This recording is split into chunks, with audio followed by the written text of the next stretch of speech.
Jeshi la Polisi mkoa wa Mbeya linamshikilia Doto Lubongeja, mkazi wa Madundas, wilaya ya Mbarali, mkoa wa Mbeya kwa tuhuma za mauaji ya watoto watatu wa familia moja kwa kuwanyonga shingo. Watoto waliouawa ni Petro Amos miaka 8, Samu Amos miaka 6 na Nkamba Amos miaka 4, wote wakazi wa kijiji cha Madundas. Tukio hilo lilitokea Januari 15, 2026 katika kijiji cha Madundas, ambapo mtuhumiwa aliwaua watoto hao baada ya kuwakuta peke yao wakichunga ng'ombe eneo la jirani na nyumbani kwao.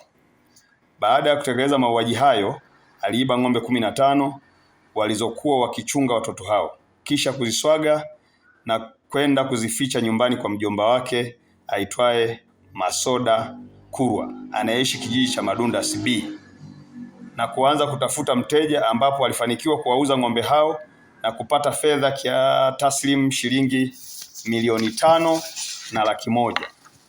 Kufuatia tukio hilo, Jeshi la Polisi mkoa wa Mbeya kupitia askari wa kuchunguza matukio ya mauaji walianza msako mkali na kufanikiwa kumkamata mtuhumiwa Doto Lubongeja pamoja na mtuhumiwa mwingine aitwaye Masoda Kurwa ambao walishirikiana kuuza ng'ombe hao.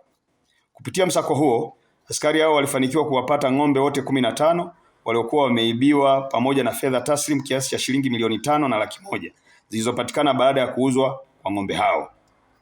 Uchunguzi wa awali umebaini kuwa chanzo cha tukio hilo ni tamaa ya kujipatia mali kwa njia isiyo halali.